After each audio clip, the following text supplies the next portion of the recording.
ठीक है।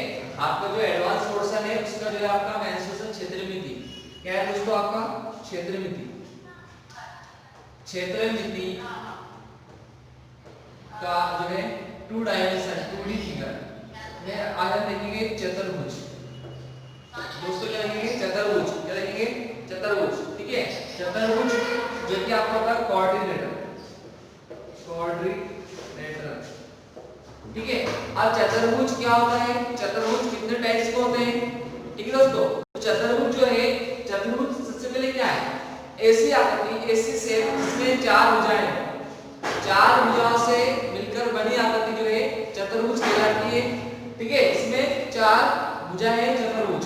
तो चतुर्भुज जो है आपके 5 टाइप्स के होते हैं। पहला आपका होता है वर्ग। क्या होता है, वर्ग। इसको जो हम बोलते हैं स्क्वायर। क्या होते हैं, स्क्वायर। सेकंड आपका होता है आयत। आयत, रेक्टेंगल। और थर्ड आपका आएगा समांतर चतुर्भुज। समांतर चतुर्भुज, ठीक है। इसको हम बोलते हैं पैरेलल कोऑर्डिनेटर। Parallel coordinator. तो वर्ग हो गया, आयत हो गया आपका, समांतर चतुर्भुज हो गया। इसके बाद में आपका आएगा समलंब और समचतुर्भुज, है ना। समचतुर्भुज, समचतुर्भुज को बोलते हैं रोम्बस। और इसके बाद में आपका आएगा समलंब चतुर्भुज। समलंब चतुर्भुज जिसे हम ट्रेपेजियम कहते हैं। क्या बोलते हैं, ट्रेपेजियम। और लास्ट है आपका चक्री चतुर्भुज। क्या है दोस्तों, चक्री चतुर्भुज,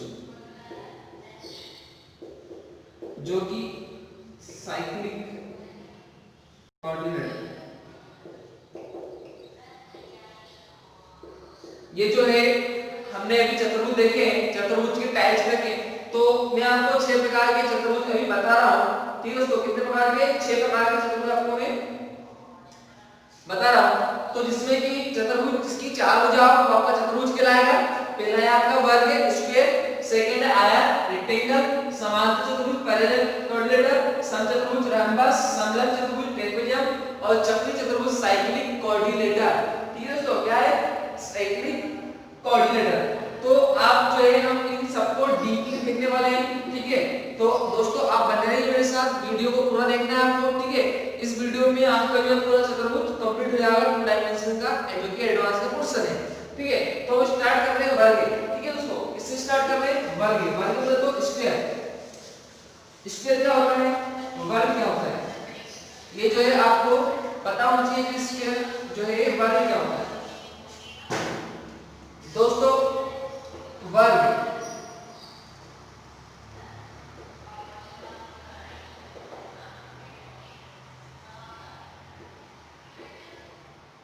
वर्ग क्या है, वर्ग एक ऐसी आकृति होती है जिसमें चारों भुजाएं बराबर होती है।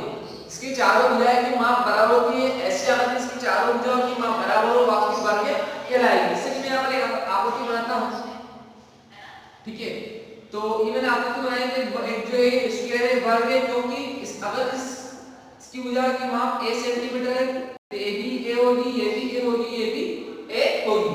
ठीक है, क्लियर। इसको मैं नाम देता हूँ a b c d। वर्ग में 4 एंगल होते हैं। एंगल, ये एक एंगल है, ये जो है चारों एंगल होते हैं।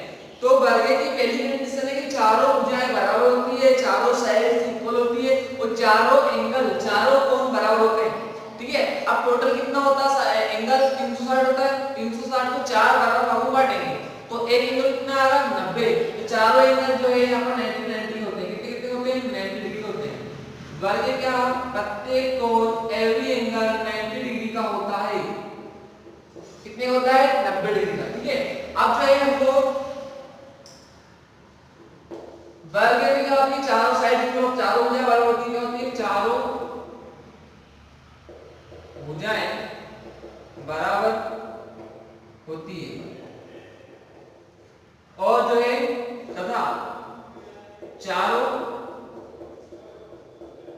कोण बराबर होते हैं और प्रत्येक कोण कितने होता है 90 डिग्री का। कितने होता है 90 डिग्री का। अब जो है हमको जो वर्ग का परिमाप पूछा जाता है एग्जाम। परिमाप क्या होता है, परिमाप से क्वेश्चन आता है। किससे आते हैं, परिमाप। परिमाप बोले तो पेरीमीटर।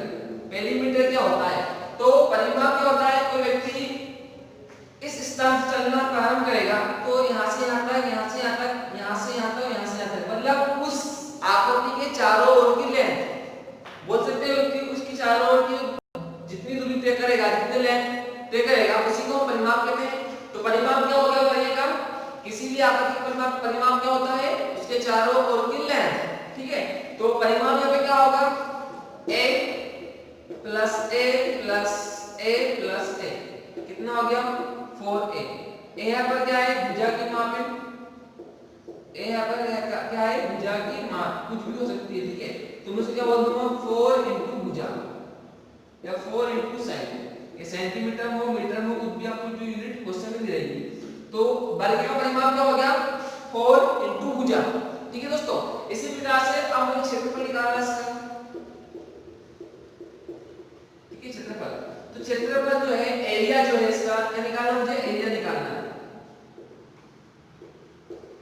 तो क्षेत्रफल जो है, एरिया जो है, उसका एक ही कॉन्सेप्ट है। जहां पर भी आपको 90 डिग्री का एंगल आ रहा है, जिस आकृति में 90 डिग्री का कोण आ रहा है, उसमें दोस्तों आपको क्या करना है, उसमें आपको हमेशा लंबाई इंटू चौड़ाई करना है, लेंथ इंटू ब्रेड्थ करना है। जहां पर भी 90 डिग्री का एंगल आ रहा है, तो यहाँ पर देखो 90 डिग्री का एंगल आ रहा है, 90 के एंगल यहाँ पर आ रहे हैं, तो क्या करेंगे, लंबाई इंटू चौड़ाई करेंगे। हमारा एक ही फार्मूला क्या करेंगे, लेंथ इंटू ब्रेड्थ, लंबाई गुणित चौड़ाई। अब दोस्तों यहाँ पे क्या हो रहा है, लंबाई कितनी है a और चौड़ाई कितनी है a, दोनों सेम है। ठीक है, तो a इंटू a कितना हो गया, a स्क्वायर हो गया। कितना हो गया, a स्क्वायर। और यहाँ पर a क्या है, भुजा की माप है, तो क्या हो गया, भुजा का स्क्वायर। ये हमेशा सेंटीमीटर स्क्वायर में आएगा आपका एरिया। ठीक है, क्योंकि a centimetre, a centimetre, a centimetre square, a centimetre. तो आपका क्षेत्रफल क्या हो गया, वर्ग का भुजा स्क्वायर। क्या हो गया, भुजा स्क्वायर। परिमाप क्या है आपका 4 इंटू भुजा। अब जो है वर्ग में जो है दो विकर्ण होते हैं। कितने होते हैं, दो विकर्ण। पहला ही हो गया और दूसरा ही होगा। तो पहले तो आपको ये पता होना चाहिए कि विकर्ण होते क्या है, विकर्ण होते हैं क्या। तो विकर्ण जो है एक कोण से दूसरे कोण की दूरी जो क्षेत्रफल से होते हुए जाए, एक कोण से दूसरे कोण की दूरी जिसमें क्षेत्रफल सम्मिलित हो, ठीक है, वो आपका विकर्ण कहलाएगा। तो इसमें जो है वर्ग के दोनों विकर्ण आपस में बराबर होते हैं। ठीक है, दोनों विकर्ण क्या है, बराबर होते हैं। दोनों विकर्ण आपस में बराबर होते हैं, इक्वल होते हैं। ठीक है, कौन सा विकर्ण है, यहाँ पर एक AC एक BD है। तो जो AC जो है BD के बराबर होगा। ठीक है, और वर्ग में विकर्ण जो है एक दूसरे को 90 डिग्री के एंगल पर काटते हैं। मतलब यहाँ पर जो है विकर्ण, एक विकर्ण ये आपका, एक विकर्ण आपका ये है। तो यहाँ पर जो काट रहे हैं कितने डिग्री के एंगल पर काट रहे हैं, 90 के एंगल पर। 90 डिग्री के एंगल पर विकर्ण जो एक दूसरे को काटते हैं। क्लियर, ये बहुत इंपॉर्टेंट पॉइंट है कि वर्ग में विकर्ण जो है एक दूसरे को 90 डिग्री के एंगल पर काटते हैं। ठीक है, अब जो है हमको विकर्ण निकालना है, विकर्ण की माप निकालना है, विकर्ण क्या है। तो मैं इतने की बात करूंगा, दोनों विकर्ण बराबर है, मैं कोई भी एक विकर्ण की माप निकालता हूं, वही जो है दूसरे विकर्ण की माप होगी। तो मैं अभी इतने सेट की बात कर रहा हूं, सिर्फ इतनी सी सेट की बात कर रहा हूं। तो दोस्तों इसमें क्या हो रहा है, इसमें देखो आप त्रिभुज को BCD, देखो BCD ये 90 डिग्री हो गया, और इसके सामने वाली भुजा होती है कर्ण, हाइपोटेनस। क्या होती है यहाँ पर सामने भुजा, कर्ण होती है, हाइपोटेनस। मैं अभी सिर्फ इतने की बात कर रहा हूं। ठीक है, इसको मिल जाओ।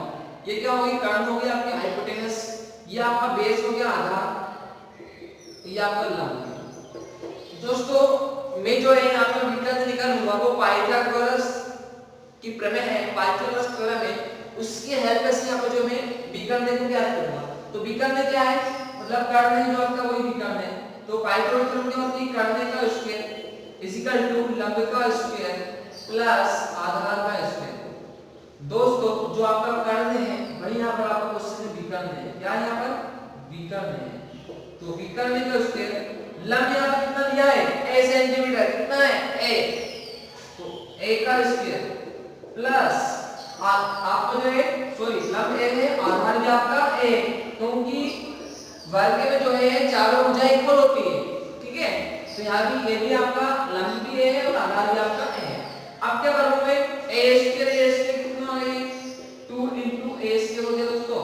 अब ये यहाँ पर विकर्ण के ऊपर स्क्वायर लगा हुआ है, जैसे ये स्क्वायर हटा हुआ तो यहाँ पर रूट लग जाएगी, क्या लग जाएगी रूट, तो ये स्क्वायर से रूट कट जाएगी, तो यहाँ पर विकर्ण की वैल्यू क्या है दोस्तों, विकर्ण यहाँ पर आएगा आपका √2, ठीक है। a जो है अंदर से बाहर आएगा, कितना a गुणित √2, a यहाँ पर क्या है भुजा की माप है, क्या यहाँ पर क्या है भुजा की माप है, तो आपका जो विकर्ण होता है वो होता है भुजा √2 सेंटीमीटर मीटर कुछ भी आपकी इकाई, ठीक है। तो दोस्तों आपका विकर्ण क्या निकला, वर्ग का विकर्ण क्या होता है भुजा * √2, क्या होता है भुजा * √2। तो ये दोस्तों ये था आपका वर्ग, वर्ग की कंडीशन है चारों भुजाएं इक्वल होती है, ठीक है। इसमें क्या होगा AB जो है BC बराबर CD बराबर AD, ये सब इक्वल होंगे। इसमें दो विकर्ण होते हैं, दोनों आपस में बराबर होते हैं, ठीक है, दोनों आपस में क्या है बराबर होते हैं, AC और BD आपस में बराबर है। ये विकर्ण है जिसको 90 डिग्री के एंगल पर कट करते हैं, काटते हैं, यहाँ पर 90 बन रहा है, और वर्ग में प्रत्येक कोण 90 डिग्री का होता है, प्रत्येक कोण समकोण होता है, ठीक है। यहाँ पर क्या है आपका एंगल AB, एंगल B और एंगल C सब बराबर है, तो सब कितने होते हैं 90 डिग्री होते हैं। क्लियर दोस्तों, तो ये था आपका वर्ग, यह था आपका वर्ग है। अब इस पर क्वेश्चन कैसे आते हैं, आप क्वेश्चन कैसे बनाएंगे, आप इसको आसानी से फार्मूले की हेल्प से कर सकते हो, ठीक है दोस्तों। तो आगे हम चर्चा करेंगे आयत के बारे में, ठीक है। अभी हमने वर्ग देखा है, आयत क्या होता है, आयत के बारे में हम समझेंगे दोस्तों।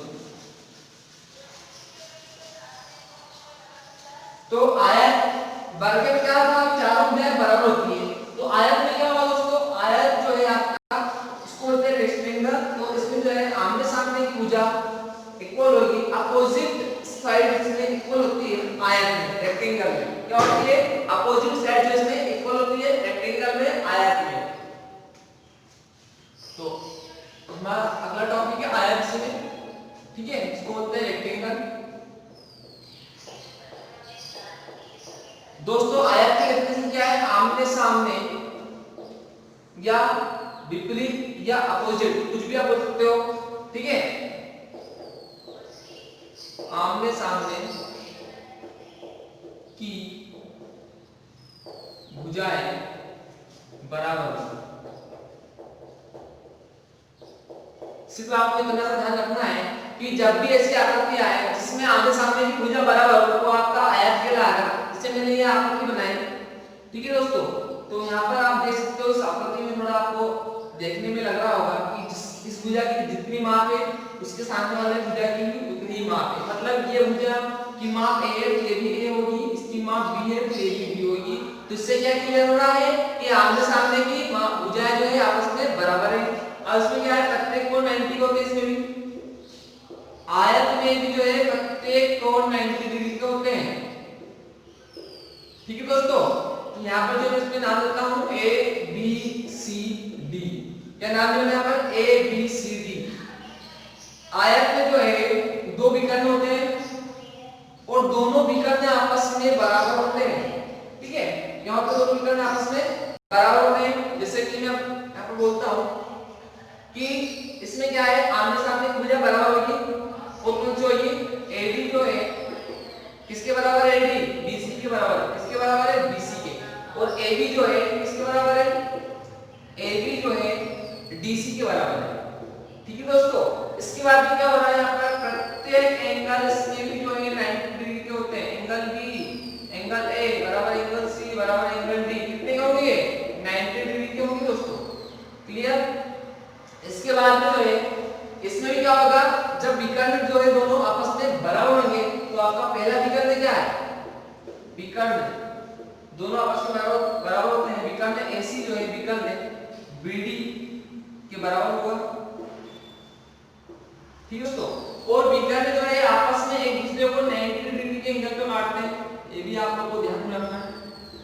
अब इसका हम निकालते हैं परिमाप, पेरीमीटर। परिमाप क्या होगा? आयत का परिमाप। दोस्तों परिमाप आइए उसके चारों ओर की लेंथ, ठीक है, कोई व्यक्ति यहां से चलना स्टार्ट करेगा तो उसके चारों चल के वापस घूम के आएगा, उसने जितनी दूरी तय की है वो इसका जो है परिमाप। कितना चला वो? पहले b चला, फिर कितना चला? a चला, फिर b चला और फिर जो है वो a चला। बोले तो 2b चला और 2a वापस चला है, दो टाइम वो है a चला है प्लस दो टाइम जो है वो b चला है। तो यहाँ पर जो है मैं 2 को कॉमन ले लूंगा, 2a प्लस b। दोस्तों यहाँ पर a क्या है? a यहाँ पर जो है चौड़ाई मान लो, b को लंबाई मान लो, कुछ भी मान सकते हो आप, लंबा चौड़ाई। तो आपका जो है आयत का बीकर में जो आपका होगा 2 धन लंबाई धन चौड़ाई सेंटीमीटर, मीटर में भी आपकी यूनिट हो सकती है। तो ये था परिमाप, पेरीमीटर। आयत का क्या होता है? 2 plus 2 into length plus breadth, ये आपका जो है परिमाप होता है। अब आयत का क्षेत्रफल निकालना है। क्या निकालना है? एरिया, क्षेत्रफल। क्षेत्रफल क्या होता है दोस्तों? ये आपको निकालना है, एरिया निकालना है। तो मैंने ये आपको बताया कि जहां भी आपको किसी भी आकृति कोई सी भी शेप हो, वहां पर आपको 90 डिग्री के एंगल दिख रहे हैं, तो वहां पर आपको लंबाई की चौड़ाई करना, लेंथ की ब्रेथ करना है। तो इसका क्या हो जाएगा? क्षेत्रफल लंबाई गुणित चौड़ाई, ठीक है दोस्तों। तो यहाँ लंबाई गुणित चौड़ाई, लंबाई का a और चौड़ाई कितनी है? b। ये हमेशा सेंटीमीटर स्क्वायर में आएगा, मीटर स्क्वायर में आएगा, कुछ भी आपका हो, इसकी एरिया है, ठीक है। तो ये था आपका, क्या था आपका? ये क्षेत्रफल क्या होता है? लंबाई इनटू चौड़ाई। दोस्तों एक बात ध्यान रखना कि लंबाई जो होती है हमेशा चौड़ाई से अधिक होती है। क्या होती है? लंबाई जो होती है हमेशा चौड़ाई से अधिक होती है, नॉट। ये आपको जो है ध्यान रखना है, लंबाई हमेशा चौड़ाई से अधिक होती है।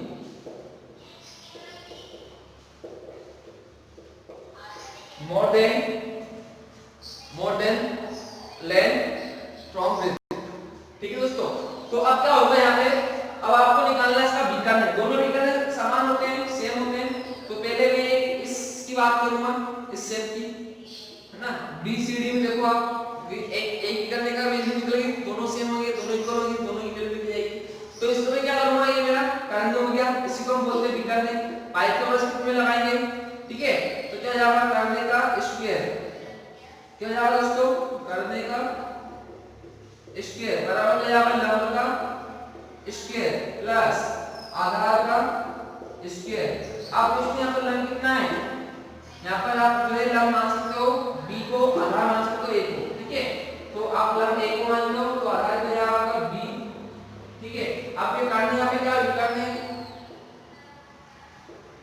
जैसे मैं यहाँ से स्क्वायर डालूंगा तो ये जो है यहाँ पर रूट लग जाएगा दोस्तों। तो आपका विकर्ण होता है, यहाँ से आपने जो है विकर्ण को ज्ञात कर लिया। आयत का विकर्ण होता है अंडर रूट लंब का स्क्वायर, बोले तो लंबाई का स्क्वायर प्लस चौड़ाई का स्क्वायर। ये आपका हमेशा सेंटीमीटर मीटर में आता है। तो ये था हमारा आयत। आयत हमने समझा है, आयत में जो है आमने सामने की भुजा बराबर होती है, अपोजिट साइड से इक्वल होती है। इसमें प्रत्येक एंगल, एवरी एंगल 90 डिग्री का होता है, राइट एंगल होता है, समकोण होता है। और इसका परिमाप होता है 2 इनटू लंबाई इनटू चौड़ाई, सेंटीमीटर मीटर कुछ भी आ सकता है। इसका क्षेत्रफल होता है लंबाई इनटू चौड़ाई, सेंटीमीटर स्क्वायर मीटर स्क्वायर। इसका बीटा होता है अंडर रूट लंबाई का स्क्वायर, लंबाई का स्क्वायर, चौड़ाई का स्क्वायर। तो ये था हमारा आयत। आयत में जो है लंबाई हमेशा चौड़ाई से अधिक होती है, ठीक है दोस्तों। इसके बाद में हम देखेंगे वर्ग हो गया, आयत हो गया, अब देखेंगे समांतर चतुर्भुज। ठीक है दोस्तों, क्या देखने वाले हैं? समांतर चतुर्भुज। समांतर चतुर्भुज जो है आपका सेम आपका आयत रहेगा, लेकिन आयत में क्या होता है दोस्तों? प्रत्येक कोण 90 डिग्री के होते हैं, लेकिन समांतर चतुर्भुज में प्रत्येक कोण 90 डिग्री का नहीं होगा। उसमें जो है एंगल जो रहेंगे आपके कम ज्यादा हो सकते हैं, ठीक है। लेकिन समांतर समचतुर्भुज में जो है आपकी आमने सामने की भुजाएं क्या होगी, इक्वल होगी। क्या होगी, इक्वल होगी। समांतर चतुर्भुज में आमने सामने की भुजा आपकी इक्वल होगी। तो ये हम अगला टॉपिक है हमारा समांतर चतुर्भुज। समांतर चतुर्भुज इसको बोलते हैं पैरेलल क्वाड्रिलेटरल।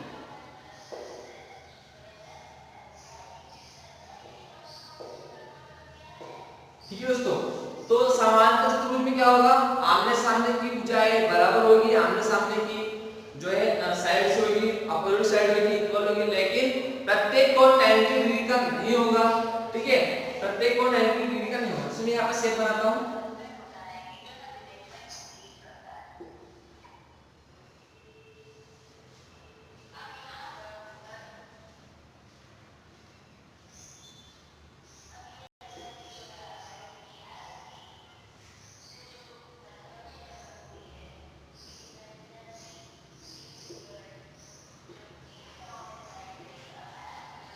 दोस्तों ये आपका समांतर चतुर्भुज बना हुआ है, इसको नाम देता हूं ए बी सी डी। अभी आया क्या था, प्रत्येक कोण जो थे 90 के थे, लेकिन यहाँ पे कंफर्म नहीं है कि 90 के होंगे कि नहीं होंगे। बस अगर ये कोण 90 के नहीं है तो क्या हो गया, पैरेलल क्वाड्रिलेटरल हो गया, समांतर चतुर्भुज हो गया। अब इसमें क्या होगा, इसमें जो है अपोजिट साइड्स इक्वल होगी। अगर इसकी वैल्यू a सेंटीमीटर है तो इसकी वैल्यू भी a सेंटीमीटर होगी, अगर इसकी वैल्यू b है तो इसकी वैल्यू भी b होगी। तो इसमें यहाँ पर जो है आपकी, ठीक है, और तो अब मुझे जो है इसका परिमाप निकालना है, समांतर चतुर्भुज का परिमाप निकालना है। तो परिमाप क्या होगा दोस्तों, इसका परिमाप होगा, कोई व्यक्ति यहाँ से चलना स्टार्ट करेगा तो चारों ओर से वापस पूरी आकृति की बाउंड्री को घूम के आएगा, तो उसी को हम जो है परिमाप बोलेंगे। ठीक है, परिमाप मतलब उस आकृति के चारों ओर चलना। क्या होता है दोस्तों, परिमाप मतलब उस आकृति के चारों ओर चलना, मतलब उस उतनी दूरी तय करना, उस आकृति के चारों ओर दूरी तय करना। ठीक है दोस्तों, तो अब मुझे बताओ कि वो व्यक्ति यहाँ से चलना स्टार्ट करेगा, कितना चलेगा, वो a चलेगा, फिर b चलेगा, फिर a चलेगा, फिर b चलेगा। कितना चला, 2 टाइम a चल गया, 2 टाइम b चल गया, तो 2a + 2b। क्या करूंगा, 2 को मैं ले लूंगा, a + b। दोस्तों यहाँ पर a क्या है, लंबाई है, क्या है, लंबाई, और b यहाँ पर क्या, ब्रीथ है, बोले तो चौड़ाई। ठीक है, तो ये क्या हो जाएगा आपका 2 लंबाई प्लस चौड़ाई, जो है आपका सेंटीमीटर में मीटर, इसमें अपनी यूनिट दी हो, ये आपका होगा परिमाप, पेरीमीटर होगा समांतर चतुर्भुज का। ठीक है दोस्तों, इसके बाद में बात कर रहा हूं जैसे क्षेत्रफल की, इसका एरिया, एरिया इसका क्या होगा, इसका जो है क्षेत्रफल क्या होगा दोस्तों, इसका क्षेत्रफल हमको निकालना है। तो इसका क्षेत्रफल होता है आधार गुणित ऊंचाई। आधार यहाँ पे क्या है, ये b, और ऊंचाई क्या है इसकी, लंबाई क्या है इसकी। ठीक है, ये तो जो इसकी लेंथ होगी, लेकिन ऊंचाई हमको पता नहीं ऊंचाई से क्या है। तो यहाँ पर जो मैं लाइन डालूंगा, एक लंब डालूंगा जो कि इसकी ऊंचाई होगी। यहाँ पर 90 डिग्री का एंगल हो गया, इसको बोलते हैं हाइट। ठीक है दोस्तों, इसको बोलते हैं हाइट। तो अब यहाँ पर 90 डिग्री का एंगल बना, मतलब 90 डिग्री आ गया, मतलब अब हमको क्या करना है, लंबाई चौड़ाई करना है। ठीक है, तो बोले तो ऊंचाई, तो ऊंचाई ले लेंगे h * ब्रीथ, बोले तो ऊंचाई आधार इंटू आधार आपका b हो गया, फिर b इंटू h कर लो, तो ये आपको हो जाएगा आधार गुणित ऊंचाई। ठीक है, ये आपका हमेशा सेंटीमीटर स्क्वायर में आ गया। ठीक है दोस्तों, तो ये आपका क्या है, समांतर चतुर्भुज का क्षेत्रफल निकला, एरिया ऑफ पैरेलल क्वाड्रिलेटरल। ठीक है, क्या होगा, आधार गुणित ऊंचाई। तो ये हमने वर्ग देखा है, आयत देखा, और हमने समांतर चतुर्भुज देखा। अब इसके बाद में देखेंगे समचतुर्भुज। क्या देखेंगे, समचतुर्भुज।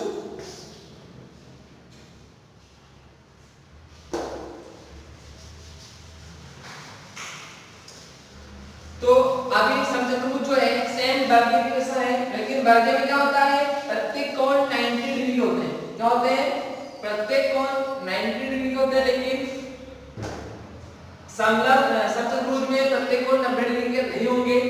इससे इसमें एक ही कंडीशन रहती है समचतुर्भुज।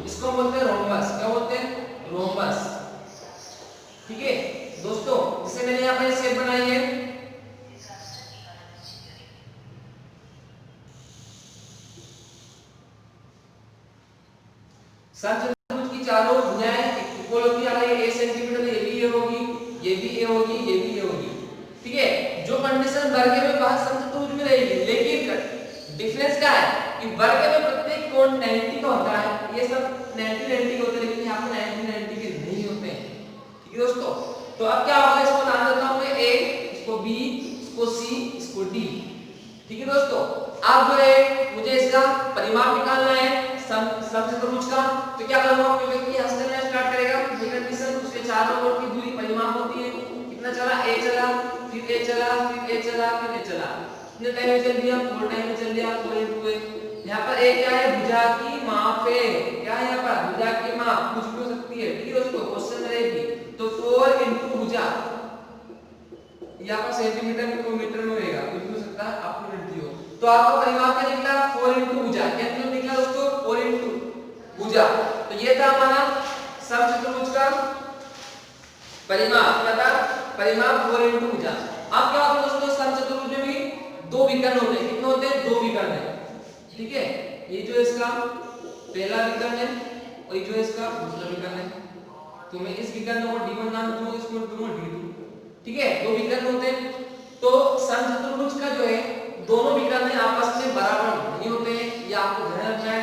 ठीक है, जो है आपका पहला विकर्ण क्या है, आपका BD जो है, BD नॉट इक्वल AC, ये दोनों आपस में बराबर नहीं होंगे, क्योंकि आपको आकृति में दिख रहा है थोड़ा लंबा चौड़ाई का अंतर। ठीक है, थोड़ी उनकी लेंथ कम ज्यादा आपको नजर आ रही है, ये वाला थोड़ा लॉन्ग है, ये थोड़ा शॉर्ट है। ठीक है दोस्तों, तो इसलिए जो है दोनों विकर्ण आपस में बराबर नहीं होंगे। अब इसका जो है हमको क्षेत्रफल निकालना है। हाँ, दूसरी बात ये है कि दोनों विकर्ण जो है आपस में एक दूसरे को 90 डिग्री के एंगल पर काटते हैं, ये आपको ध्यान रखना है दोस्तों। ठीक है, ये आपको ध्यान रखना है, यहाँ पर बता को देता हूं मैं, तो ए एंगल ए होगी कितना होगा, 90 होगा, कितना होगा, 90। तो एंगल BOC कितना होगा, ये भी 90 होगा। एंगल इक्वल एंगल COD कितना हो जाएगा, COD इक्वल एंगल AOD, क्या हो जाएगा, AOD कितना होता है, 90 का होता है, कितना होता है, 90 का होता है। ठीक है, तो ये आपको ध्यान रखना है कि दोनों विकर्ण जो है आपस में एक दूसरे को 90 डिग्री के एंगल पे कट करते हैं। ठीक है, अब मुझे इसका एरिया निकालना है, area of rhombus, area of rhombus बोले तो क्षेत्रफल। दोस्तों इसका क्षेत्रफल होता है 1/2 गुणित पहला विकर्ण है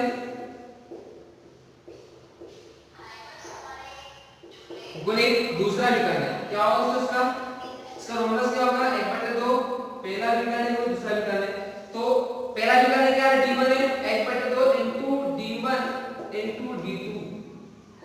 ये जो दोस्तों आपका क्षेत्रफल निकला है समचतुर्भुज का, क्षेत्रफल क्या होता है, 1/2 पहला विकर्ण है दूसरा विकर्ण है, 1/2 d1 into d2। अब मुझे जो है समचतुर्भुज की साइड निकालना है, भुजा की माप निकालना है, उसका एक फार्मूला होता है भुजा। भुजा क्या होती है दोस्तों, समचतुर्भुज की भुजा क्या होती है, तो भुजा होती है 1/2 अंडर रूट d1 का स्क्वायर प्लस d2 का स्क्वायर, क्या होता है 1/2 अंडर रूट पहला विकर्ण है,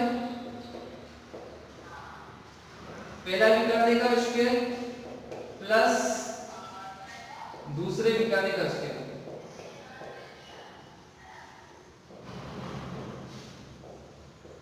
ठीक है, या मैं इसको पहला विकर्ण बोलता हूं, d1 बोलता हूं, 1/2 अंडर रूट d1 का स्क्वायर प्लस d2 का स्क्वायर।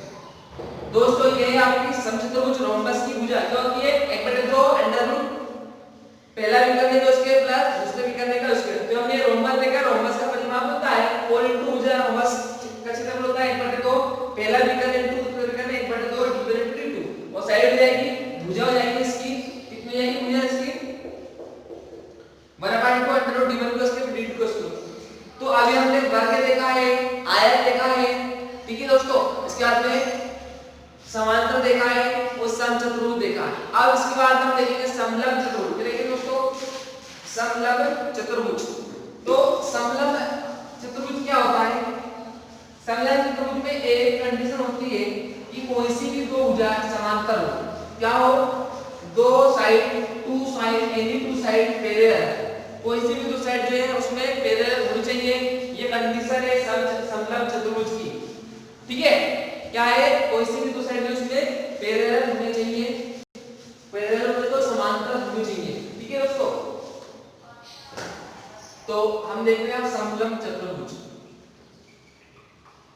क्या देख रहे हैं, समलंब चतुर्भुज, बोलते हैं ट्रेपेजियम, ट्रेपेजियम कोऑर्डिनेटर। ठीक दोस्तों, तो इसकी एक ही कंडीशन है, क्या है, इसमें एनी टू साइड जो है पैरेलल हो, समांतर हो, कोई सी कोई साइड पैरेलल हो। जैसे कि मैं यहाँ पर एक शेप बनाता हूँ, आकृति बनाता हूँ, जैसे मैंने ये लाइन दी है, इसकी अकॉर्डिंग एक लाइन और पैरेलल होनी चाहिए। ये जो आपकी शेप बनेगी, ये जो आपकी शेप बनेगी, ये है समलंब चतुर्भुज। क्या है आपका समलंब चतुर्भुज, ट्रेपेजियम। क्या है, ट्रेपेजियम। इसको नाम देता हूँ ए बी सी डी। क्या कंडीशन इसकी दोस्तों, इसमें जो है ए बी समांतर हो सीडी के, क्या हो, ए बी समांतर हो सीडी के।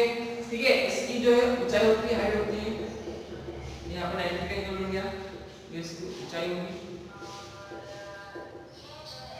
हाइट होगी।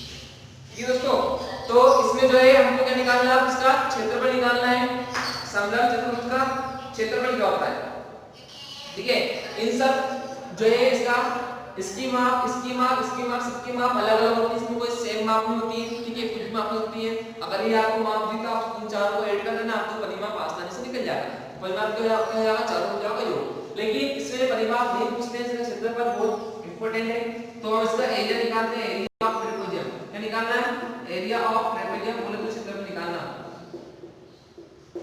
दोस्तों इसका क्षेत्रफल निकालना है, तो मैंने अभी आपको बताया कि जहां भी आपको 90 डिग्री का एंगल आ रहा है, मतलब आपको लंबाई इंटू ऊंचाई करना है, सॉरी लंबाई इंटू चौड़ाई करना है, या आधार इंटू ऊंचाई आपको करना है। ठीक है, यहाँ पर मुझे आपको 90 डिग्री का एंगल आपको दिख रहा है, तो मैं जो है यहाँ पर ऊंचाई को कर दूंगा, ऊंचाई गुणित ऊंचाई कर दिया।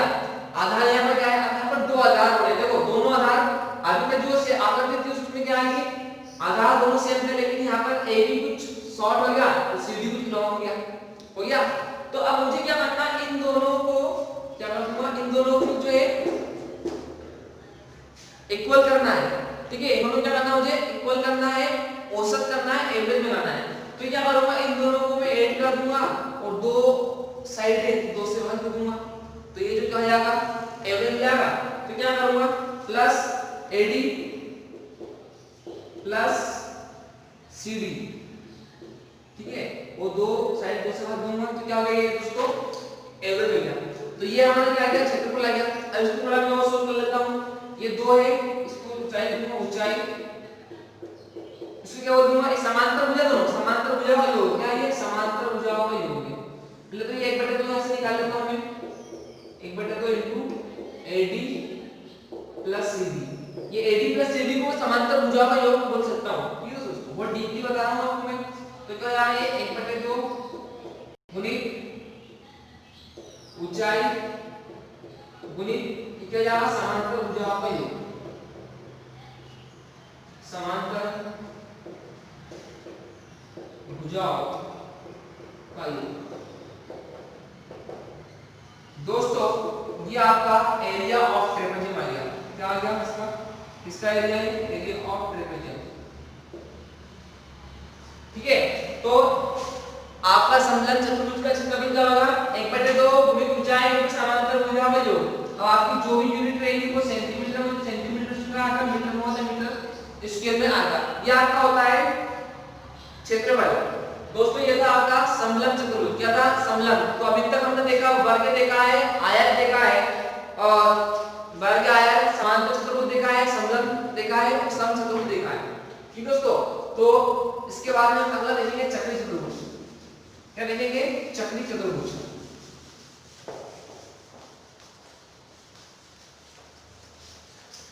दोस्तों चक्री चतुर्भुज बोले तो साइक्लिक कोऑर्डिनेटर। चक्री चतुर्भुज क्या होता है, ये आपको पता होना चाहिए। चक्री चतुर्भुज क्या होता है, चक्री चतुर्भुज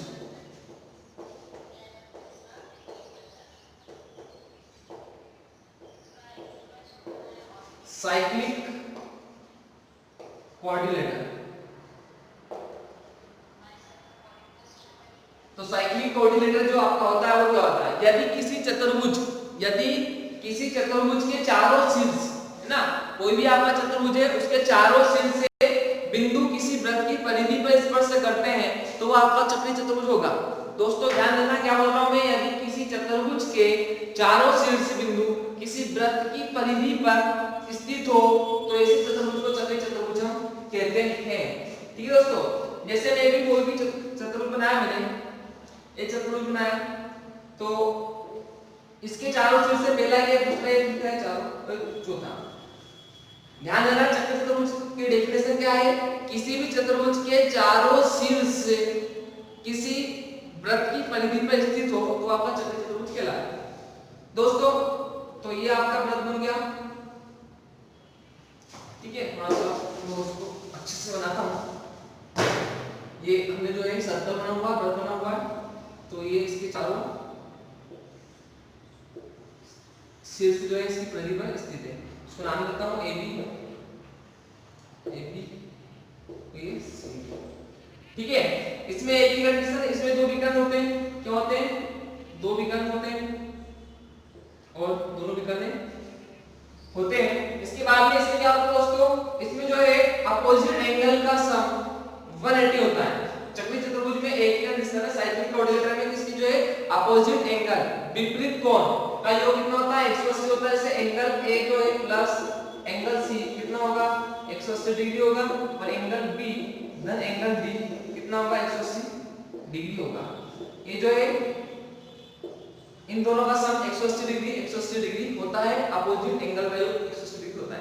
तो दोस्तों आज के इस वीडियो में हमने कोऑर्डिनेटर को पूरा कवर किया है, कोऑर्डिनेटर के बेसिक स्ट्रक्चर, बेसिक फार्मूले, और उसको हम जो है डीप में एनालिसिस किया है, उसके फार्मूले कैसे क्रिएट हुए।